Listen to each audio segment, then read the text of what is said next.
가상화폐 테라루나 폭락 사건 기억하실 겁니다. 핵심 인물 권도영인데 이 사람이 말 그대로 국제적으로 사기를 쳤습니다. 50조 원이라고 하는데 결국에는 이제 미국으로 갈 가능성이 높아졌다고요. 네, 이제 사실 그게 이제 그동안에 상당히 여러 가지 어떤 그 뉴스거리라든가 이런 것이 나왔었었는데요. 이게 이제 좀 그 개요를 말씀드리면 이 권 씨 같은 경우는 2019년 4월에 가상화폐 테라 루라를 발행한 창업자입니다. 그런데 2022년에 이 테라 루라가 폭락하는 이 사태로 해서 전 세계 투자자의 피해액이 총 50조 원에 이제 이르렀는데요.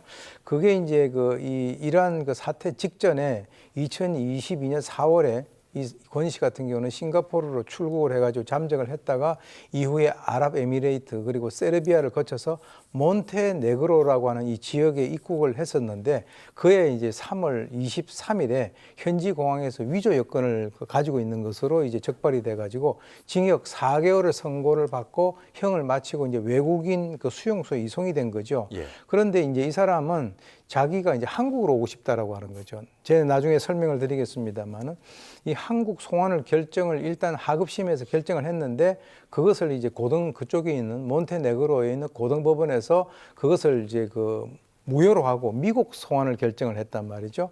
그러니까 여기에 반발해서 또 그 나라의 헌법 소원을 제시를 했습니다. 그래서 이번에 헌법재판소에서 기각 결정을 내림으로써 한국보다 훨씬 더 무거운 중형이 예상되는 미국으로 송환이 돼서 처벌받을 수 있는 가능성이 상당히 높아졌다는 것이죠. 네, 교수님 말씀 듣고 나니까 왜 도대체 한국행을 그렇게 희망하는지 한 고국에 대한 향수 절대 그런 거 아니잖아요. 한국이 모국이니까 좋았어가 절대 아니죠. 예, 이유가 정확히 말하면 아까 그 형량 문제인 거죠? 예, 그렇습니다. 그래서 이제 실제로 이 몬테네그로 정부는 사실은 우리나라에다가 송환을 할 수도 있고 미국에도 송환을 할 수도 있는데 미국 정부에서도 이 권 씨의 송환을 요구를 하기 때문에 아무래도 이제 한국보다는 미국의 여론에 따르는 것이 자신들이 국익에 낫다라고 하는 이 여론이 있습니다.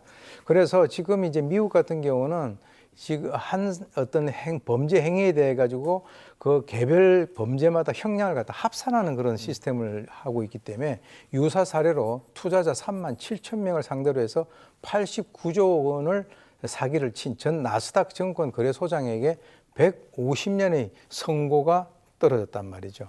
그런데 우리나라 같은 경우는 경제사범 그 최고 형량이 40년밖에 안 되니까 이건 선고가 아니라 최고 형량이 40년이니까 적당히 하면 그 이전에 나올 수 있는 가능성이 상당히 높다라고 하는 측면에서 이 권 씨가 우리 한국으로 애타게 오고 싶어 하는데 그게 잘 안 될 것 같습니다.